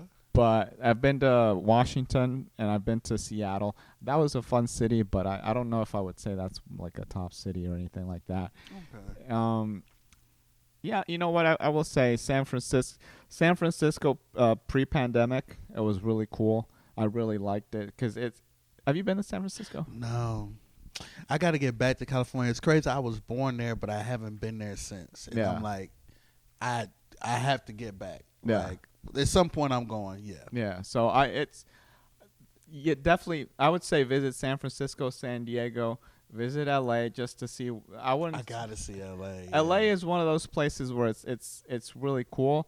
Like I said, I love LA. The only thing that like soured on me was the home thing, the home situation. I hear it's crazy out there. It's damn. I guess it's worse than it is here in Austin, huh? Oh, way worse, dude. Like because you can buy a reasonably priced house here, and it's like a new house. Over there, my wife and I were just looking at everything. Like everything in our budget range is like at a minimum $500,000, and it is a piece of shit house. Dude. Yeah, like, you got to remodel it. So it's so crazy how regions work. Cause like for $500,000 in like North Carolina, you can have like a mini fucking mansion. Yeah, exactly. On like some acres, living. Yeah. Like a king. Yeah, that's what I was looking like. I'm like, dude, what? You could buy huge houses with like a lot of land. And you don't have to do anything. You just get in, and you don't have to do anything in the house. So I'm like, why the fuck am I paying $500,000 to remodel a house? Yeah, fuck that. I feel you. I feel you on that. Fuck that shit. So that's the only thing I got sour on LA. But I wouldn't put it in like the top cities because it's an acquired taste, I guess. But to me, I loved it there. But yeah, I will say. Yeah, San Diego's like my top city in California. Like, okay, San Diego. Like that is fucking great. I've heard post-pandemic it's gotten a little bit weirder with the homeless problem and all that sort of stuff. But dude, it's like the beach is right there. Like anywhere you go, there's beach. Then the gas lamp district is really cool. It's like a lot of restaurants, a lot of clubs, and all shit like that. If I had to be homeless, I would choose San Diego. The weather is perfect. Yeah, if you're gonna be homeless anywhere, you might as well be homeless at a beach where the weather's perfect year round. Yeah, I can sleep outside comfortably. Yeah. So damn. And it's a little bit like Austin in the sense of like it's a liberal city, but it's a military base surrounding everything. So it's got that liberalness, but it's got that conservative thing like a little bit, just to tighten it up a little bit, you know what I mean? So it doesn't get too crazy. That's what I liked about it the most. And like if you go to somewhere like La Jolla, dude, it's fucking beautiful. Everything's beautiful. Like everything is like, it's like a very rich area, but it's one of those places where you're like, for California, it's price range wise, it's not as horrible as like any other place in LA, for example. Okay. So it's one of those things that it's still California though, so the prices are going to be pretty high. But if I ever go back to California, that's where I would go. Okay, I gotta go to San Diego. Yeah, man. Yeah. So I'll say those 3 for now. If something else comes to my head, I'll tell you. But yeah, man. So those are my top 3. Those are your top 3. That's what at one point are you thinking of? What year are you in Baltimore and Maryland roughly? So shit, I was in Maryland in middle school. I graduated middle school 05, so I was there. Middle school was 03, 04, 05, and then I got back to Maryland. I graduated high school in 09. I got kicked out of college. What was it? 2010, 2011. Where'd you go to college? UNCG, University of North Carolina at Greensboro. I met some really cool people there too. Had some cool experiences. Yeah. Yeah, so went to UNCG for a couple years. So I think it was 2011, 2010 when I moved to Maryland. And then I was there up until when I moved to Austin, 21. Yeah. Okay, so you've been here for quite a while then. Yeah, I've been here. Yeah, I just had my 3-year anniversary, April 17th. Yeah. Okay. So, what made you come out here? Stand up, man. Really? I had a friend of mine who I moved out here with 2 guys, and one of them, he had pitched the idea of moving out here, you know, and I was just like, because literally what was happening at the time when I was in Maryland was like I was looking to become a homeowner. Like I was talking with realtors, looking at homes. Like I was like, all right, I'm about to buy a crib. Yeah. I'm about to buy a house. Like that's what I'm about to do. Grown folks shit. I'm about to be locked in with a mortgage. I got a job. I'm a massage therapist. I'm here with it. And this guy, he just proposed the idea of like, you know, are you happy? Is this what you want to do? And like, I have been getting more into comedy, and I'm just like, after talking with him, I'm like, shit, man, fuck it, YOLO. You only live once, right? Yeah. Like, go for it. Why not? And so I moved here in April of 21, to pursue stand-up comedy. It's been a ride, though. It's been a fucking ride, boy. It's been a ride, shit. I'm still here. So Had Rogan moved here already? Who? Had Joe Rogan moved here already, where the scene started to build up and stuff? The club hadn't opened up yet, but I think he had moved here, Okay, so it was being talked about as a comedy city. It was like, that was the thing. It was like, Austin is about to be the hub. And like, it kind of, I mean. It's getting there. I mean, I don't know where else there's a better place to be right now in the U.S. for stand-up. You know what I mean? I'll still say New York is number 1. I could see why you say that, but and I haven't been in New York, so I can't speak too much. However, what I've heard is like you have to pay to play to get in New York. Oh yeah. And things aren't as close as they are in proximity like they are in Austin, whereas damn near any other night on Austin you can hit 4+ mics. Yeah, free. And not pay to play and like get that stage time and get that opportunity to just perform. Where I think in other places, like, I think it's more spread out. LA is pay to play and it's super spread out. And so in New York, I don't know, I'm hearing that like they have mics throughout the day, so it's spread out as far as time wise, and then I think it's a little bit more spread out as far as getting to places too, from what I heard. So I don't know. I've talked to a few comics out, and like, you know, you're going to hear bad things and good things about wherever you go. But it just seems like right now, Austin is like, I mean, as far as opportunity and stage time, the place to be. Yeah. Yeah, I agree with you. It's like, if it's not, I won't put it as the top place, but I will say it's definitely top 3 in the country. Yeah. New York, I feel like, will never lose. I mean, it's a city that never sleeps. So like it's like the Mecca, if you will. You know, like you got like they're shooting SNL there. You know, so and people are shooting specials there, which it'll never lose that. Yeah. But what I've heard from people is like that Austin's like the baby of LA and New York. Yeah, I could see that. I could definitely see that because there's what's cool about Austin is that it's, well, first it was known for music. Right.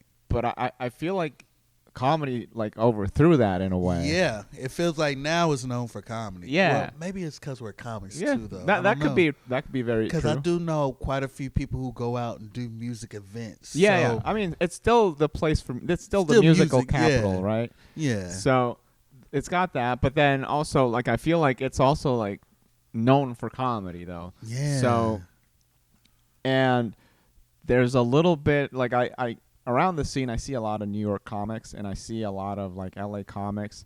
So it's starting to like have that little fusion in there where I could definitely see it being the little baby with the LA and New York had somehow. Mm-hmm. So that's it's you know what I like about Austin too, which is different from any other place I've been to.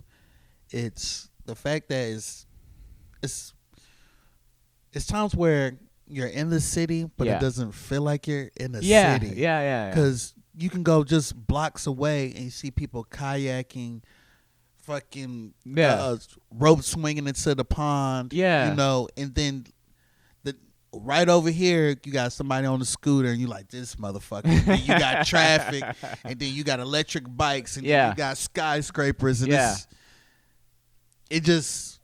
That's the part I appreciate when they say keep Austin weird though, because it's like that's a weird feeling to have. I haven't felt that feeling and I've been in a few places, a few cities, so it's like I haven't felt that feeling anywhere else that I've been in, and it's an interesting feeling. I think having the Colorado River like go through the city, that's a big thing. I remember the first time I was here, that was the coolest thing. That I'm like, oh fuck, the river is right there and in the city. That's really cool. Dope as fuck, man. And like I know at one time they were talking about over there by Zilker, tearing that down, the park and stuff, and building there. Oh no! And it's been some talk, and it's still being talked about, and it's just like, if you do that, it's gonna lose. It's gonna lose its. Have you been to Zilker? You can see the skyscrapers. Like it's such a weird fit. It's like, how am I here? Surrounded by people playing with dogs, playing frisbees and everything. And you can see the skyscrapers. Like, I was like, that's what kind of makes it magical. I feel like if they take that away, it's gonna definitely like lose part of its personality. Yeah, you take away Zilker, like, dude, like, I mean, there's a lot of buildings that they haven't even finished that are downtown. Finish those, and then we'll talk about it. But even then, dude, you're right. You can't take that away. I'm never like, I guess ACL they do that in Zilker, right? ACL, what I'm confused about, because I haven't been, but I hear it's like just different spots where they do it. Like they may do something at Zilker, they may have something at Moody, there may be stuff at bars downtown. Like it's just not in one area from what I've heard. Same thing for South by too. Like it's like it's kind of like spread out. Yeah, just wherever the acts can find their act set. Okay, I think I've been in Zilker once, and it was because I was at ACL. Oh, okay. So who'd you see? My wife and my brother-in-law are really big Alanis Morissette fans. Alanis Morissette? Alanis Morissette. Morissette. What kind of music do they make? Or she makes like. Have you heard the song "Ironic"? Ironic. How it go? So it's kind of like I'm trying to remember. It's not fair to remind you. Oh, this is horrible. No, that was good. Huh? But anyway, so she's like a single. She was like the first female like pop artist, kind of. I was getting Bee Gees vibes from you just now. I love Bee Gees, dude. Yeah, that's what I was getting right there. I was getting all that right there. I see you, Hal. You be doing karaoke, Hal? I'll have fun in karaoke. Okay. Yeah. All right, hell yeah. But so anyway, so they wanted to see that, but. I enjoy Alanis, don't get me wrong, but I was like, man, we're going to pay that amount of money to go see Alanis Morissette. I said, what the fuck, man? But so they had Foo Fighters that night too. So I'm like, okay, I'm good with paying that money to see them. Okay. I've always wanted to see them. Okay. I'm fine with that. Okay. So, and then it was the Alanis Morissette concert was fun. But I'm like, okay, when Foo Fighters come on, I'm like, oh, okay, this is a rock concert, right? Right. So I'm like, okay, I'm good having paid this money. Okay. So. But we only like, you know what's funny? We did the day pass, and the day pass cost exactly the same amount as the weekend pass would have cost. Yeah, it was fucking ridiculous, dude. Why did they do that? I don't Do know. they just want people to buy the weekend pass? I think so. You buy the weekend pass, you just spend more money. Yeah. Because you're going to buy drinks, buy food. They want you to consume all day, every day. Damn, that's a dirty game. Make the day pass the same as the weekend pass, and you just like, fuck it, just buy the weekend pass. Yeah. That was the thing. Like, I'm like, I remember like doing that. It's like entrapment, doesn't it? Yeah, because I wasn't going to go, but then my brother-in-law called me, hey, I'm going to buy, my wife's name's Teresa, I'm going to buy Teresa a pass for going to Alanis. You want to come? I'm like, sure. So I'm like, I bought my ticket. I'm like, damn, dude, this is fucking expensive, dude. I feel you, huh? I feel you. Pockets be like, damn. Yeah, damn, dude. I wasn't gonna go to this. I specifically was not gonna go. I didn't want to spend the money. I want to do comedy. That's all I want to do, man. But it was a great experience. It was fun. But I'm like, dude, if I ever go to this, I'll pay for the weekend pass. I don't give a shit. Yeah. So, anyway, it was at Zilker Park. So, But other than that, I've just driven past it, and you're right. Like you're driving, well, you're by there, and then like the whole skyscraper thing is there, but this whole part is a park area, and it's beautiful because everybody's like hanging out, and they're like playing with dogs. Some people are having picnics and shit like that. And that's the relief the hustle and bustle needs. Yeah, yeah. You're like, oh my gosh, yeah. Work was, I was buttoned up with a bunch of tight wads all day. I just want to go walk my dog, throw the ball. Maybe I can buy a hot dog out there. Like, you know what I mean? Like, you kind of, that gives that balance that keeps the city running and like, okay, it's not too crazy. Because for me, I don't see the appeal of New York. It's too crowded. Even New York, the biggest city in the country, right, has Central Park, dude. So you can't take that shit away. Yeah. Yeah. And yeah, you need parks. You need trees. We need trees. Yeah. Y'all. Especially in Texas, there's no national parks in this fucking state, dude. So, for real? Yeah, every piece of land in Texas is privately owned. Damn, I didn't even know that. Hell. Yeah, unless like the little parks like that, they're government owned. There's no national parks here. There's dude. no national parks in Texas. Yeah. Why do you think that is? I don't know. I guess because they want to have one cool thing that I love about Texas is like they're really focused on freedom and blah blah blah. Yeah, I think part of that is that, but they went to an extent it's a little bit of a weakness, I guess, in that sense. Like it's cool, but at the same time having that kind of ruins it a little bit for things like that. Because like, dude, national parks are like the coolest thing about this country to me. That is so interesting. I didn't know that until you mentioned that, man. Yeah.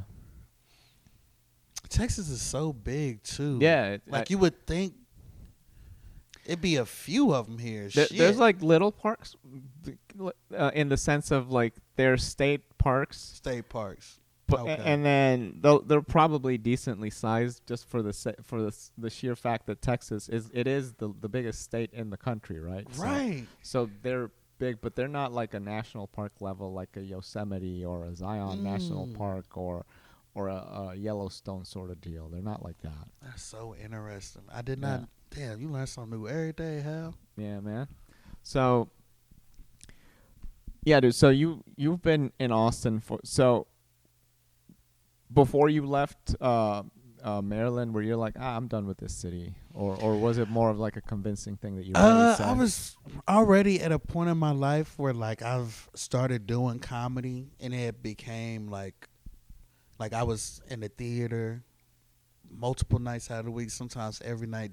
Then it'd be times where I leave improv and I go do an open mic, or times I just go out to do an open mic. So it got to the point to where like it became more than just, I guess, a hobby. Like it kind of became. Yeah. What's after a hobby?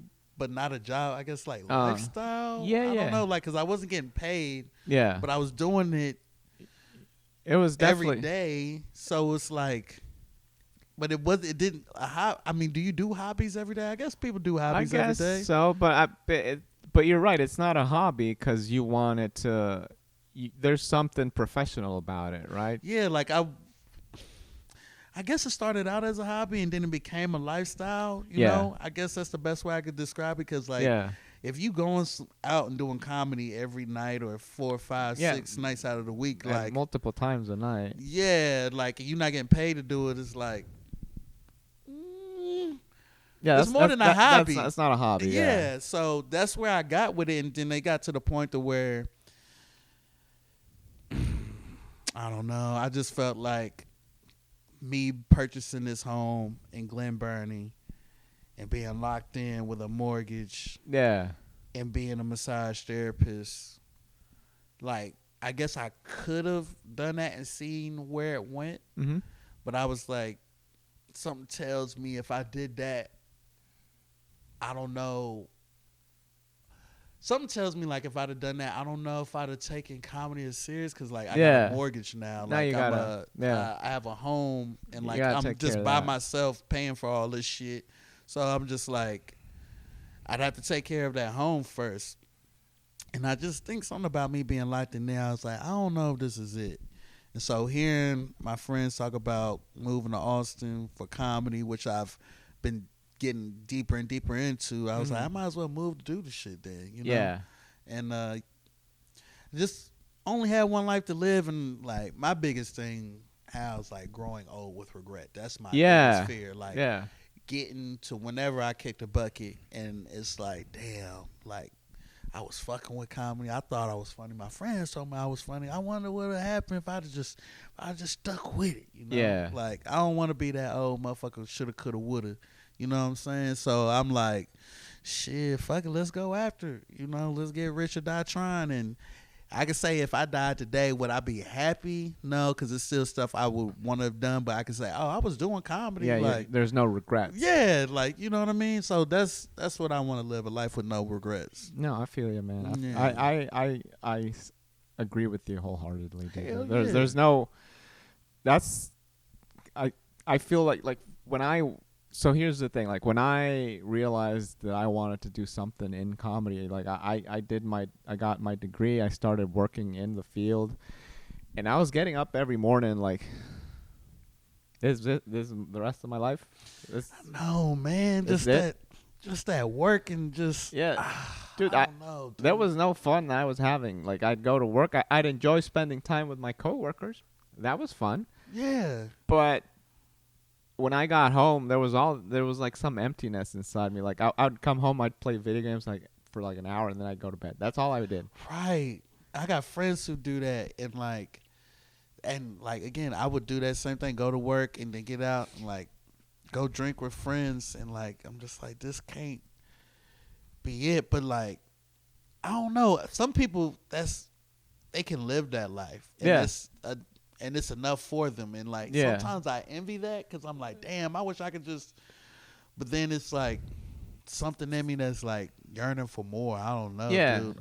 I don't know what that is. And what is that? Just ambition? Is it just? I wouldn't dreams? Is it vision? I wouldn't say. I mean, obviously there's ambition in it, but I wouldn't say it's just that, because there's a lot of people that value comfort more over any other thing, so that's why they stay in those jobs. I had people calling me crazy making the move out here for comedy. Really? Yeah, I had some people just like, you're fucking retarded. Some like, people don't get it, dude. What are you doing? You're about to, and like, wait, you're about to not be a homeowner with your own shit, own crib. You ain't got to pay rent, home equity, sir, all that. Yeah. With a stable career as a massage therapist that you can keep making money and keep increasing your income year by year. Yeah. To go do comedy in Austin and have roommates, like, hey man, it's what the fuck? Everybody's got a different thing, right? Like, I think about one person in particular. She was like, "You crazy as hell, dude." Like, and you know what's funny? Like, I think that about them. Yeah, Yeah. Yeah, I cannot just do my 9 to 5 and then go play video games or just scroll on the phone. Yeah, I can't do it. Yeah, and and that's fine for them if that's what they want to do. That's fine. But I'd blow my brains out. I was like, dude, I gotta do something. This can't be my life. I was 23. I'm like, fuck this, dude. I gotta do something. And I did some soul searching. I'm like, what would I do? Yeah. And then I remembered when I was a kid, I did like a play in school, and the acting thing wasn't the thing that I enjoyed. I just remembered that I was doing it and I made people laugh. And so my first vehicle was, well, I'll go do acting because that's what I was doing at the time. But it didn't occur to me. But also, like, whenever I saw anybody do stand-up, I'm like, fuck that, dude. I'm not doing that. That is scary as shit, dude. But now you're doing it. Yeah, it just people kept telling me, "Hey, you should do stand up." I'm like, "Are you fucking kidding, dude? No, I'm not gonna do that, dude." So, but yeah, little by little, sometimes things happen. And what made me so I'll tell you a quick story. Where I met my wife at a yoga retreat, right? What? Yeah. How you be doing yoga? Yeah, dude. Oh shit, downward dog. That's the only downward one dog, baby. I know. Okay, damn, a yoga retreat. Where at? So it was in Costa Rica. I lived in LA at the time. Oh, so you met her when you was? Hold on, wait, stop out.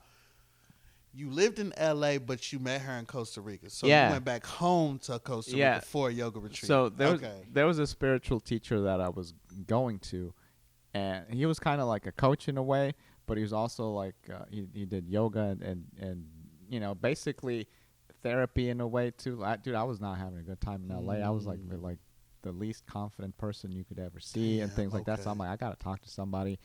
So I was talking to this guy, and he's like, hey, I got this event. It's a week-long event. Come to it. It's in Costa Rica. You don't have to pay anything. Just pay the ticket. And pay the ticket to get there, and then I got everything else. That's all you had to say. I'm like, all right. I mean, you're making it really hard for me to say no. So I'm like, okay.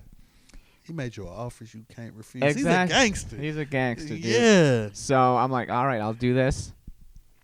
And I went there. I met my wife. And so it's a yoga retreat, but it also had like a lot of like breathing techniques and all that sort of stuff. And there was one night, it was almost at the end of the retreat, where everybody had to do some sort of performance. And I'm like, fuck, what the fuck am I going to do? So I'm like, oh, well, I'm going to do this. I'm going to get up there. People have been telling me to do stand-up. All right, I'll do stand-up. I don't have any material. I'll just go up and riff. So everybody had to do 5 minutes. So I did my first 5-minute set. I didn't have anything. I went up there. I started making fun of everybody. So for the first half of it, I was murdering, dude. I was doing great. And then after that, I lost steam. So I was 2.5 minutes of me killing, and then 2.5 minutes of me just bombing. Like, here's how bad I was doing. There was an older dude there, and I went and sat on his lap. I'm like, oh, this will get a laugh, right? No, it did not get a laugh. And then I'm sitting on this guy's lap trying to see if I can do something funny. Yeah, dude, it was really bad. But after that, I'm like, oh, this wasn't that bad. And I don't know how it was for you, but like I remember the first 6 months of actually like doing comedy. I'm like, I'm not gonna go. So it was like a battle with myself, just like trying to get there, dude. So that's how. So this is my. At what point did you like meet your wife? Was it after the performance throughout the week, or was it? So I met there the day that I got there. So when did the day you got there? Yeah. So when did y'all start? I guess becoming a couple. So So everybody arrived at the airport. Since I lived there, I got there a couple days early just to visit my family. Hell yeah. And then I went back to the airport, and then this chick, I'm like, oh, this chick's cute, whatever. And then she sits next to me at the shuttle. Oh, so the retreat was at the beach, was like 4 hours away. So the whole time we were talking. So we got along there, and so throughout the week we talked and whatever, and we got married real quick though. So oh shit, how quick? 4 months. Oh shit! Damn. Yeah. Okay. Damn. So the other part of it was like, well, we're like, well, we want to be together, but at the same time, I wasn't born here, so I'm like, well, someone has to go. Someone has to go to live to a different country. I'm like, well, I honestly, I want to do comedy, so you can't do that in Costa Rica. So let's get married, and then we'll see. We'll figure it out. Y'all figured it out. Yeah. We've been married for 11 years in September. Shit. Okay. Yeah. Damn. All right, that's what's up, Hal. Yeah, man. So that was cool, and don't get me wrong. It was the first 3 to 4 years was really rocky. Okay. Y'all made it though. Yeah. Shit. Okay. Yeah, that's man. What's up, man? So when people are telling you, "Hey, man, you're crazy," you're like, "No, you're crazy, right?" Like, there's no other. To you, there's no other option. Hell right? no. Hell no. I tell my folks all the time, like, I'm past the point of no return with this comedy shit. Like, there's no out. Yeah. Like, this is it. Yeah, this is it. Like, I'm doing all I can to make sure I keep doing this. It's not like, and I guess that's the part that seems fucked up to my family, because it's like, I don't have health insurance. I'm living with roommates in the apartment. Yeah. Like, I'm just a fucking server. It's like, you went from, like, I was going to be good. Crib, career, all that shit. And this is where you headed now. So, like, some of them are concerned of just, like, what the fuck are you doing? Yeah. And just, yeah, I got some family who just like looks at me as just like a fuck up, like just a wild fuck up. Like, oh yeah, you think you're gonna be a comedian? All right, we'll see how that goes. Hey man, so a lot of people will judge. You'll be like, I'll show you, baby, and then they'll see. My biggest thing is like, it's my life. Like, I'm just not gonna die. Yeah. Wishing I could have tried this shit. Yeah, I'm just gonna die trying. Yeah, exactly. They're gonna live their life. If they're judging, hey, you do your thing. That's what you want to do. Yeah. I'm willing to at least die trying. Right? Yeah, so hell yeah. that's the way to go, man. So, you and I see it the same way. So now to wrap it up a little bit, I've been having a lot of fun, man. Thanks for coming on. So you've been here for about 3 years. What have you seen being here for 3? Like, because I've been here almost 2 years at the end of July, and I've seen like the city change a lot in the time I've spent here. And I haven't been so, like, you've been here longer. What's the comedy scene as far as that? It seemed a lot more. I want to say 3 years ago, it seemed more loose, if that's a way to put it. Yeah. I guess it became more organized Yeah. since. As far as the city, it's definitely, you could tell Austin is in his growing pain stage, because it just seems like as time goes on, it's just more construction, more road work, more lanes cut off, more bridges being built. Yeah. So that as well. I'm trying to think as far as the city. That's pretty much what I take away from the city. Mm-hmm. The comedy scene becoming more structured, but also like what sets apart Austin too is I've noticed it's like kind of cliquish. As far as like getting booked on stuff here. Yeah, I don't know how it is. Like, it's not as cliquish as it is in Baltimore and DC. I feel like there it's more like skill set based. Like, if you got the skills, we're inviting you in, you're gonna get booked. You're gonna be on showcases. Yeah. Here it doesn't.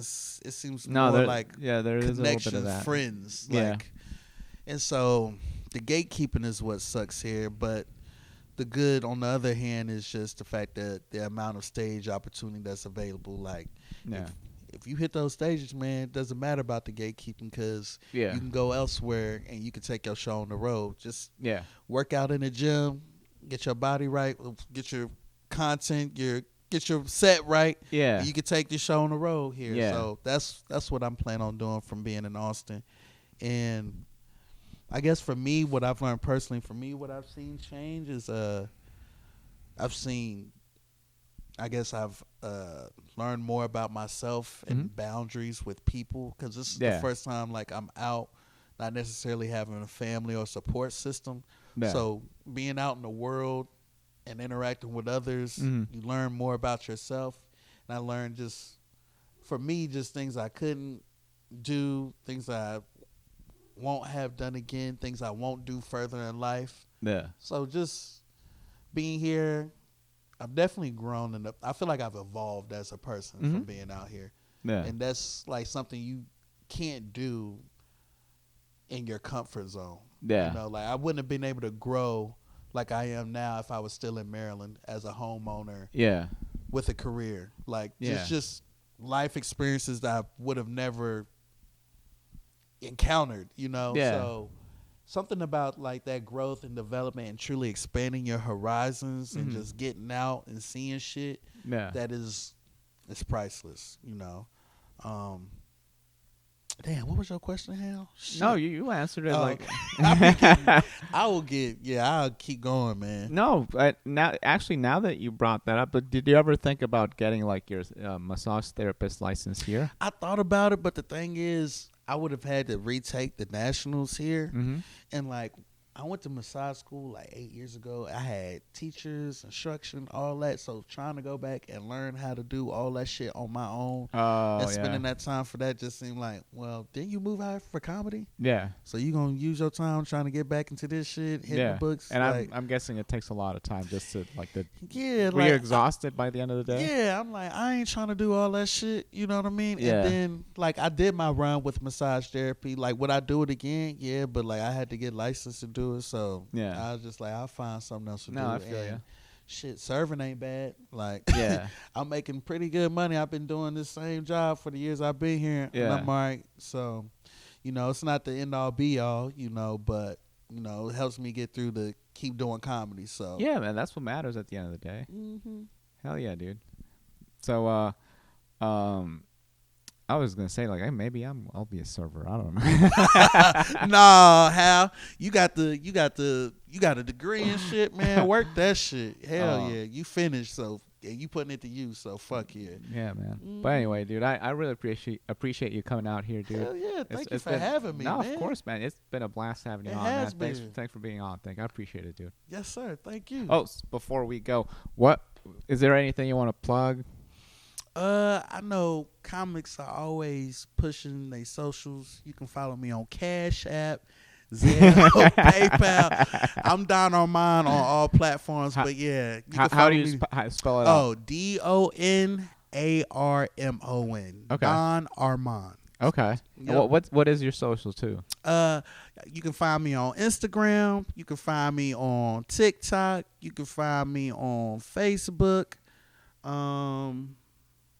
Yeah, and I'm on Snapchat too. Yeah. Okay. All the same? Yeah, Don Armon on all of them. Okay. Yes, sir. Awesome, man. Thanks for coming on, dude. Thank you.